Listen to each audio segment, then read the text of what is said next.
केरी हरिर के मुअज़्ज़िज़ दोस्तों अस्सलाम वालेकुम। उम्मीद करता हूँ कि आप सब पहले की तरह ठीक ठाक और खुशबाश होंगे और अल्लाह ताला से दुआ है कि आप इसी तरह खुश खुर्रम ही रहें और अल्लाह आपका और मेरा ख़ात्मा ईमान पर फरमाए।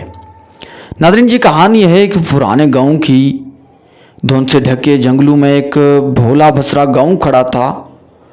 उसके खस्ता हाल मकानात पर पुरअसरार साए छाए हुए थे।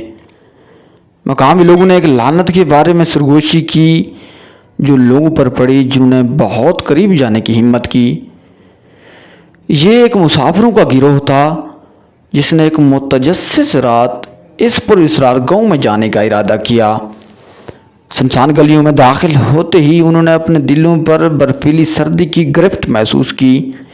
साए खौफनाक रक्स कर रहे थे और हवा आने वाले अजाब की खबर दे रहा था। रात भर एक खौफनाक राग गूंजता रहा जो मुसाफिरों को गांव की दिल की गहराइयों तक अपनी तरफ राग़िब करता है। हर कदम उन्हें मज़ीद तारीकी की तरफ ले जा रहा था। गोया गांव ही जिंदा है और उसकी रूह भूखा है।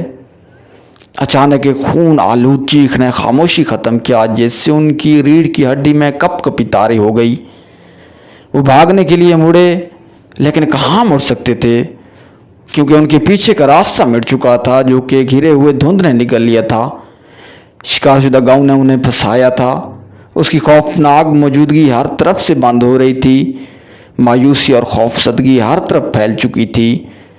मुसाफिरों ने महसूस किया कि अब वो शिकारी नहीं है, बल्कि अब वो शिकार होने वाले हैं जो मलून गांव की भूख का अगला शिकार बनना चाहते हैं।